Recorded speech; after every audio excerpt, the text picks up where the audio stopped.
What's going on, everybody? Another nightly recap here with the WNBA Outlook recap. Sorry, I got to make sure that's clear. That is Raymond Lyons. I'm Wilson Tarpey Jr. Three games on the slate tonight as well. Let's go ahead and get started. So the very first game of the night, Phoenix and Indiana. We've been talking about Phoenix for a little bit, but the Fever, they came away with a 106-100 victory. The Fever shot 51.4 from the floor. They hit 9 threes as a team. Candice Dupree, 23 points, 9 boards. Tierra McCowan, 20 points, 13 rebounds. The Mercury shot 49.3 from the field. They also hit 9 threes. Brittany Griner, 23 and 7. Bria Hartley, 26 and 5. This one, it was an up and down game. Not a lot of defense played in the first half at all. The Mercury did a solid job of closing the gap in the third quarter. They went down 12, and then Bria Hartley really got going. She kind of spearheaded the rally, but the Fever, because of Phoenix's issues defensively on the perimeter, man, the Mitchells were getting what they wanted. Tiffany and Kelsey Mitchell. Marianne Stanley has some dogs at the guard position. Those two, along with the young rookie, I want to say Julie Alamon from Belgium, she has a really quiet game, but it's solid because it's a really nice fit because she can run the one at times while the other two do what they need to do off ball, and then she can also pop off ball, shoot as needed. So it's a good balance there. But Tiffany Mitchell and Kelsey Mitchell trying to deal with them off the bounce looks like pure. It just looks like it's really tough to deal with. Period. There were a lot of times where they were able to use their shiftiness, get into the paint, and they would just feed McCowan, Dupree, whatever big was just like sitting at the foul line at times. They'd crash the whole paint in, scoop pass, scoop pass, bounce pass. Easy buckets for them. But one of the things we did see, they're a young team. They did some young team stuff late in that game where, a more veteran team would have more composure. But that's what that's part of being a young team, right? You expect some of those type of issues. But what did you think of that game, Ray? Um, it I didn't expect it to go that way. To be perfectly honest, I don't. I know it's 2 games in, but um, we might want to start flashing a warning signs for Phoenix. Mm, I'm just saying, like, just based on how they looked the first 2 games. Like I said, I know it's early, but you would expect um, a team, with their roster construction and players of their caliber to look a little sharper, especially on the defensive end. On Over the weekend, they got blasted by the Sparks, and then they give up 106 today. So I'm sure they're going to go to the drawing board and try to figure things out. I had some bright spots on offense with Bria Hartley. Um, I know Skylar, she's coming off a year of not playing, so she's probably got to get her sea legs back up under her. BG's doing what BG does, but they got to figure that out.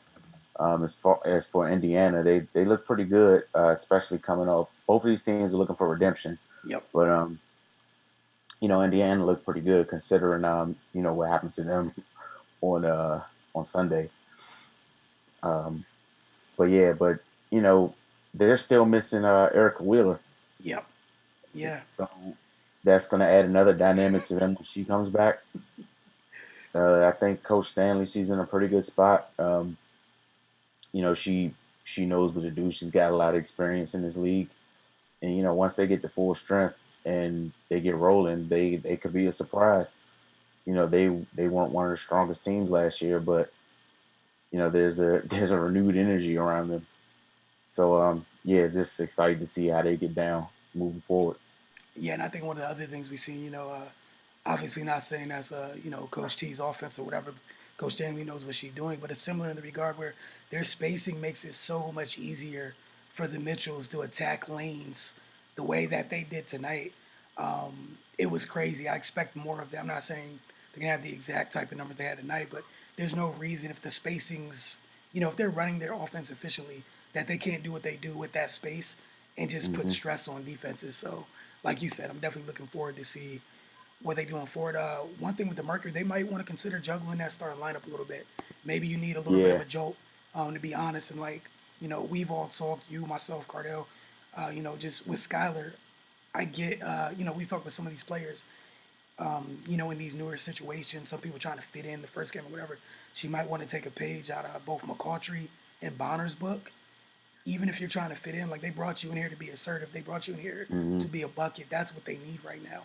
Like obviously, Bria Hartley is still growing, and she hasn't really got to the probably the place some of us expected her to go yet. Right. But we saw tonight what she's able to do because of she's always in attack mode, and that changed things for Phoenix tonight because they were playing another team with a bunch of guards that were in attack mode. I also liked Elena Smith tonight, providing some damage from long range. But yeah, with Phoenix, you just got to figure it out, man. Even if it's something where you got to bring DT off the bench at times until later in the season. Do what you Hmm. need to do because one of their lineups when they were coming back, I don't think Skylar or DT was on the floor. It was Yeah. Bria, Griner, I think Elena Smith, Sophie Cunningham, and I think Brianna Turner. So Mhm. just being honest, right? Like I'm not messing with people's legacies or stature or what have you, but if that's probably your best five at this moment, you do what you got to do because it's only 22 games. You got Yeah, you don't have time to catch up. exactly, and right now you're 0 2. So that's where you don't want to be right now. But we will see what happens. And congrats to Coach Stanley for getting her first one as a head coach since her last tenure as a head coach. So congratulations to her in Indiana Fever. All right, for the second game, you sir. Oh man, got Dallas versus New York. Dallas got a 93-80 win. Um, this was this was kind of fun for me. You got to see the young guns go at it.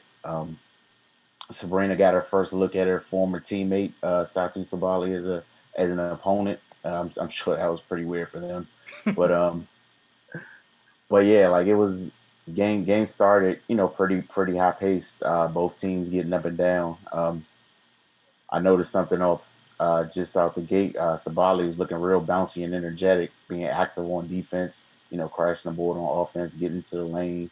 Doing what she does, being versatile, and just really showing the full range of her abilities. Sabrina, this man, she looked good tonight. Finished with 33, 7 and 7. See what the thing I like about her is, she's coming in number one overall pick.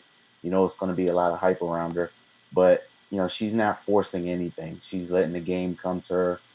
She has some nice passes early on. Uh, she threw two gorgeous feeds, three actually. Two of them were fumbled out of bounds, and then another one, Kia Nurse missed the layup. But she just was even killed. Doesn't seem to get too high, too low on anything. And then the basket just opened up for her. And she struggled shooting the first game. She went 0 for 7 from three. Tonight she was 6 for 10. En route to her 33 points. New York, things sometimes the ball just doesn't go in. Sabrina had a good night shooting, but they missed a lot of shots that they made in their season opener. So it happens. It's basketball. You just move on to the next one. For Dallas, they look like a completely different team. I like how they came out. Enrique was aggressive as always. Shot selection was a little erratic to begin with, but she settled down. Started getting into her groove and getting to her spots, and doing what she does. Um, had a scare. Izzy Harrison had a nasty looking fall, rolled her ankle. She stepped on I can't remember whose foot it was, but she was going up for a layup, stepped on her foot, rolled her ankle really badly. But I'm glad that wasn't too serious. Mariah Jefferson, you know, she made things tough for Sabrina to begin with. Not letting her get into her groove and get comfortable. Eventually Sabrina kind of figured her way through the game, but that's what Mariah Jefferson does. This is her first season in a few years, so it's good to see her back out there and not losing too much. Of course, she's gonna have to get fully back into her groove after a while, but yeah, Dallas looked good, man. They were energetic. They made shots. they did what they did. Ty Harris, she had some quality minutes again. So another young team that's people going to have to look out for. Like we're going to say it a lot in the WNBA. Is there's nobody you can just discard and Right. kind of look over. It's just too much talent. It's and not a lot of room for error in this league. Nah, for sure. And that was the fun part about tonight was you watch two very young teams. We know they're both building for the future. Just where they're going, I really like the fact that no matter who you choose to start for Dallas at the one, you're in a good situation having Mo Mhm. and Ty. You're in a good situation. No matter who's starting, who's finishing games, what have you, you got two two well-grown point guards from the collegiate level that are comfortable, calm and poised for the most part. So they both bring different things to the table. And yeah, with Enrique, all I'm looking for this year is to improve her shot selection, because Mhm. now you're playing with point guards. You're playing with natural distributors. Just get better at picking your spots, and when you get going, they're gonna feed you. But like you said, just tone down on some of the erraticness. Like you don't have to be as erratic. You don't have to force it as much because you got folks that can create for you. You don't have to create for yourself. Sauce Bali have another comfortable night. I like the fact I caught a little bit of that game where she's a little bit more assertive tonight versus the other night, but Mhm. still played Definitely. at her speed. But that's one thing. And for Sabrina, not surprised at all. One of the biggest difference in this game because I know a lot of folks don't listen. There's people like I know I said temper your expectations, so probably somebody's probably gonna take something like temper your expectations for Wilson doesn't think she's any good. So let's say this again. One of the differences in tonight was that there was a stark contrast in the ball pressure by Dallas versus Seattle, and Mhm. that's what was gonna happen between another young team and a team that don't got time to play with you in Seattle. They're not Right. going to let any of that, and it was respecting that they came out to make sure you're not going to have the impact you had, and it was a much more comfortable type affair. If you just look at the highlights for both games, she wasn't badgered the way she was tonight versus Seattle, because that's Dallas is another young team. Talk about the Fever earlier. They did a lot of young, dumb team things. That's what you're gonna do. So when the younger teams play each other, I don't ever really expect high quality defense from two young teams meeting up, Mhm. outside of maybe both teams having a really bad shooting night. Because that's just what it is. And this was just a great example of why she was the number one pick. We know about her vision, her handle. We know she can score. And this is one of those things where now it's about games like this. Yeah, again, to me it doesn't I'm not that impressed by it because of literally what I just said. Now it's about Right. getting comfortable when the good teams start trapping you and bothering you, so you can still have that similar impact. Another thing, like you said, with some people dropping passes when I it's hard to get used to a point guard that to a distributor that sees everything. It's one of Mhm. those things we're used to playing, and sometimes you run hard, then you stop running, and then with people like that, guards like her, you need to keep your head on a swivel, even when you don't think you're seeing, she sees you. So that's going to be something they get used to as well out there. But one quick thing on Sabrina, she is currently the sixth. I'm sorry, she's the first rookie in Liberty history and seventh in WNBA history to have 35-5. Mm. Yeah. So I expect many more accolades like that. Oh All I'm yeah. simply saying is this every night is not, what's the right word? You should not expect this every night. The other Right. 11 Yeah. teams in Yeah. the Yeah. league are not about to let this happen every night. But she is fully capable. Do not, again, just I know folks don't listen these days, so just sharing this once again. Hell of a night for her. And then next step is Uh, just getting the folks to go with you. Getting your teammate to go with you, and that's part of it. Like Dallas is gonna go through that. Washington's going through it. Not Washington's going through it. Atlanta's gonna go through that to some regard. They got a couple more vets, but when you take people in the top five in a 12-team league, you expect them to be difference makers like right now. right. Yeah. You Yeah. know what I'm saying? So great night for her. Gonna like you said, keep your eyes on all these young teams, man. It's gonna be fun the rest of the way out because, like you said, none of these veteran teams can come in here and play around with their food. The young team, they can get you out of here. Look what happened to Mhm. Phoenix tonight. You came Exactly. in, Perfect example. and next thing you know, the kids is up and down, running you ragged, and there's no turning that youthful energy off, that youthful exuberance off. You got to cut it off at the knees at the beginning of the game. You can't let them get going. And, this is Yeah. comfortable out here. You're Once not they gonna start turn. rolling downhill, that thing gonna snowball on you. I'm saying though, Sabrina got rolling, and Dallas was like, well, you can't beat us by yourselves. That was essentially what it is, right? It's not like they could turn it off. Or the Mitchells in Indiana, they couldn't turn. You couldn't turn the faucet off. It's too late. It's way too late. People hitting threes, uh, turning the corner at absurd angles and finishing at the rim. Nah, it's too late. You're in trouble already. They're comfortable now. Kelsey's in her bag. Tiffany's in her bag. And the last thing with the fever thing, I saw a lot of people, what was Coach Stanley thinking about not having her start against Washington, things like that. I personally don't think it's anything more than probably the type of shape that Coach Stanley would like her to be in. She's not in at this moment. Hmm. She looked gassed tonight against Phoenix. It's just that Phoenix, they play slow.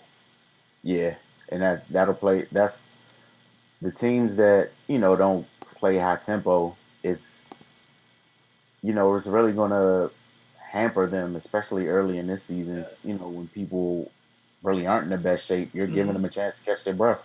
Yeah. So I mean, as the season goes on, probably like give it like another 4 games. I'm sure Terry McCowan will be starting as soon as she has her legs underneath her. Not Hmm. only her legs, but just her wind. You know what I'm saying? Like just her wind. Right. Like the way Washington runs, that was going to be a lot to ask of her. Oh yeah, yeah. You know what I'm saying? Like that was going to be a whole lot to ask with a big that doesn't have, uh, not even her leg, just her wind. I don't understand what people don't get about that. Just having your wind. If you don't have it, like if your first wind is like 70% there, you're not even catching the second one. All right, it's gonna be a long night for you. All right, on to the last game of the night, which the Aces bullied the Dream. They got them out the way. There's not another way to say it, really. We kind of knew what it was going to be. It was a clash of styles. The Dream want to get up and down, and the Aces, they off that.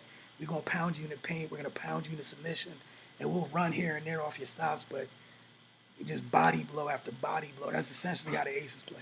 Um, with Angel McCautry's second steal of the night, she's the 10th WNBA player with 600 steals. She's the third fastest to that mark, behind Tamika Catching, Cheryl Swoops. It took her just 288 games to get 600 steals. Mind you, she missed, kind of missed a year of basketball Right. last year. But with that one, I don't have too much here except for Atlanta. Mo Billings had a tough night. We know about the career night she had. A little bit different going up against the Aces front line, right? She doesn't really have a partner in crime up front. Like Elizabeth Williams is there, but the Aces are just deep up front, even without Kambaj. That's a super physical group, right? And then the other thing with the Dream, without Courtney Williams right now, like Kennedy Carter was only she's really the only one with the requisite handle that could really break down an aggressive defense like that, over and over again. And then if you break them down, like Asia and Hamby, they're just swords. They're just there waiting to catch you once you get by. Um, so it was just a rough one for Atlanta as a whole. And then Billings got a foul trouble early because Asia's getting single coverage to be in the games now, and essentially it's just cookbook at that point. She's getting the ball at that high elbow, and it's jab, jab, jumper, or first step. I'm at the rim, foul, and then Mo Billings comes off the court. She's like the Energizer Bunny in terms of for Atlanta hitting the glass, and they're missing Glory Johnson too. So it was just a tough from a style standpoint, and then with the Aces really got like I felt like they were rolling on all cylinders tonight for the most part, Hmm. and that's essentially what we saw. I really like the addition of Lindsey Allen. Brings them a lot of calm at the one. She's a two-way player, can provide things on both ends. And what did you think of that game? Man, you opened up with it. Styles make fights, Yeah, yeah, and the Aces they were just able to execute their plan better, and they stuck to the script. The first half they had 30 points in the paint, dude. and they just continued to pound them and bully them, and just Atlanta just wore out. after a certain point, it's similar to a boxer going to the body in the first few rounds. That's money in the bank. It eventually wears on you.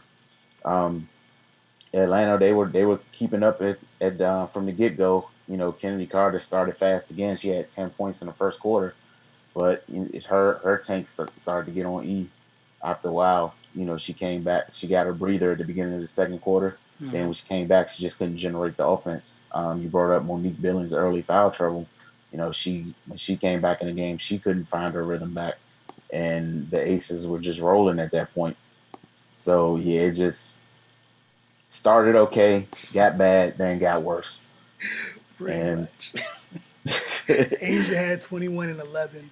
Um, Dearica Hamby, 20.7 boards.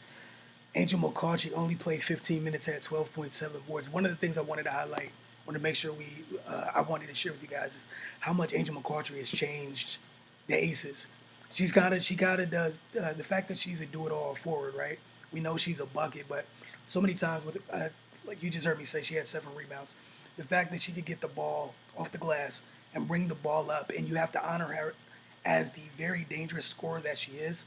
Oh, so many times she was able to create easy drop-off passes to Derek Hamby or Age or anybody else running with her because the first thing on your mind is Angel McCautry has the ball coming downhill. And that's the first thing you're worried about. And you're like, stop that. The other thing is, how they're like continue to bully. It's yet another person that can post people up. And even though she's not a four or a five, you're a couple times she gets up with guards on her. That's food. You end up with other threes on her. She takes you in deep water and then she faces up, and that's a whole different. The stuff she has in her bag versus what Asia has in her bag facing up are two totally different things because they're two totally different positions. right. So just I love what the impact she's had on the Aces on both ends of the floor. And Kayla McBride still even hasn't really gotten going for real either. And they're this efficient offensively. It's kind of scary. Yeah, I mean that Asian Angel duo look pretty good, man. And then of course they're missing Cam Age, but with her not there, that just fully unleashes Asia, and then it creates space for McCarthy to drive and have cutting lanes. Yeah. And Angel has more. I'm sorry, Asia Wilson has more space to operate. So I mean, yeah, they're missing a huge part of their team, but it's still crazy how good they still are without that. Yeah, it's So I kind of mean, similar to the thing with Washington and the fact where you're missing hmm a really good post player or whatever, right? Or a couple good post players. But what you gained in their absence is you get to play so much faster now. And right, Washington played faster with what they had before, but this year they're going to have Tina, and obviously Tina can get up and down the floor, but you're going to have to try to figure out how to have essentially at some times 3 people that can operate out of the high post and low post all in the half court together. Where with current thing right now, the space it's just so much more wide open. They get to run more, and that's exactly what the Aces are doing. They get the rebound. They're off to the races. Dearica Hamby does a great job playing above her height and weight class, and she's crashing the board. They're off to the running. But I really like the pairing of Lindsey Allen and Daniel Robinson. As their kind of platoon at point guard. But hmm yeah, it was just a it was a thorough butt kicking. Um, there's not really too much to add to that. Did you have anything else, Ray? nah, man, just another good night of games. Things are starting to take shape pretty early. Mm-hmm. It's from we're getting what we expect from who we're familiar with. Yeah. Um, some other teams still trying to figure it out, and and they will eventually. But those are mostly teams that had a lot of moving parts over the off season. So of course, there's going to be a period of transition and and rearranging going on there. But man, I just keep thinking of what this is going to look like, 10, 15 games down the road, and how competitive it's going to be. So yeah, Yeah. I'm excited. It's gonna be nuts, man. Because the other thing is how the teams that are getting ahead, like we saw tonight with the Aces, you get leads like that in these types of games. You get the rest folks during the Hmm game. Um, and then even it's fun watching how different coaches are managing the minutes early while you're still trying to win, but you're still trying to think big picture because you know Right. everyone's not exactly in tip-top shape at this moment as well. So it's just fun watching all these different parts of it. I want to thank you guys for hanging with us. We'll see you guys this week. Don't worry. This is it's a nightly occurrence. So I hope you guys enjoy the WNBA action like we did tonight, and we will see you very, very soon.